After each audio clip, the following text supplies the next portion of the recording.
વેદના અને આ ભય ન માત્ર રાજકોટ પણ આખા ગુજરાતમાં દેખાઈ રહ્યો છે। અમદાવાદમાં પણ ગેસના સિલિન્ડરની અછત અનુભવાઈ રહી છે। એજન્સી બહાર લોકોની લાંબી લાઈનો લાગેલી છે અને લોકો કહી રહ્યા છે કે ઘર માટે પણ બાટલો મળતો નથી। રમજાન મહિનો ચાલી રહ્યો છે ત્યારે મુસ્લિમ મહિલાઓ પણ પહોંચી છે અને કહી રહ્યા છે કે રમજાન મહિનો ચાલે છે, અમારે કરવું શું, 20 દિવસથી બાટલો નથી।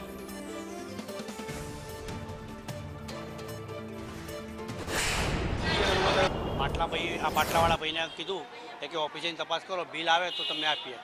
અહીંથી બિલ આપતા નથી, પેલા બાટલો હાલવા આપતા નથી। તમારે શું કરવાનું?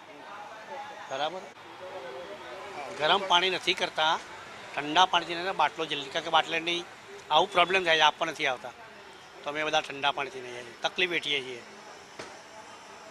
આ શિયાળામાં પણ અમે ઠંડા પાણી નહીં, બાટલો ના આવે તો ઠંડા પાણી નહીં ચાલે, પણ જમવાનું શાના પર બનાવવાનું? બરાબર, હજુ કંઈ સરખો જવાબ નથી આપતો। તારીખનો નોંધાયેલો છે, ઓટીપી પણ લઈ લીધો ને બાટલો મૂકી ગયા નથી, બાટલો નહીં મૂકી ગયા, બાટલો નહીં આવતો, 4-5-6 દાડા થયા, બાટલો જ નહીં આવતી। બોલો નંબર ચાલતા નહીં, જવાબ હરખો આલતા હોય તો આપણને ખબર પડે, રાહત આપણને થોડી મળે, પણ કોઈ જવાબ જ નહીં આલતા આપણને। એવું જ કરવું પડશે હવે।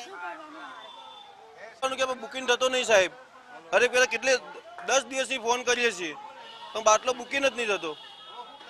ઓફિસ આવે છે તો આ જ નંબર મને હાલે છે કે અડધો કલાક ફોન કરતા કે તમે બુકિંગ થઈ જશે।